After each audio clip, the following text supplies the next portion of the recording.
বিশ্বের সবচেয়ে বড় সামাজিক যোগাযোগ মাধ্যম ফেসবুকে ভিডিও কন্টেন্ট তৈরি করে যারা আয় করতেন তাদের জন্য বড় ধাক্কা হতে যাচ্ছে মেটার নতুন সিদ্ধান্ত। এবার থেকে ফেসবুকে আর আলাদাভাবে ভিডিও পোস্ট করা যাবে না। সব ভিডিওই স্বয়ংক্রিয়ভাবে রিলস হিসেবে গণ্য হবে।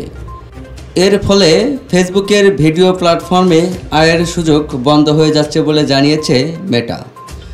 সাম্প্রতিক এক ঘোষণায় মেটা জানিয়েছে, ব্যবহারকারীরা ফেসবুকে যে ভিডিওই আপলোড করবেন না কেন, তা ছোট হোক অথবা দীর্ঘই হোক, সেই সব ভিডিওই নিজে থেকে রিল হিসেবেই পোস্ট হবে। আগে ভিডিও ও রিলস ছিল আলাদা দুটি ফিচার। এবার থেকে ভিডিও ও রিলসের ব্যবধান মুছে যাচ্ছে। এতদিন ফেসবুকে ভিডিও এবং রিলের জন্য আলাদা আলাদা টুল ছিল। এখন একটি সিঙ্গেল সিম্পল ইন্টারফেসে সব কিছুকে নিয়ে আসতে চলেছে মেটা। এর সাহায্যে ব্যবহারকারীরা সহজেই ভিডিও ক্রিয়েট, এডিট এবং শেয়ার করতে সক্ষম হবেন।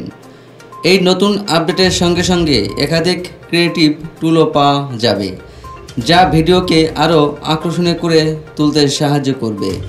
ভিডিওর কোনো ধরা বাঁধার সময়ও থাকবে না। যত বড় ইচ্ছা তত বড় ভিডিও আপলোড করতে পারবে রিলসে।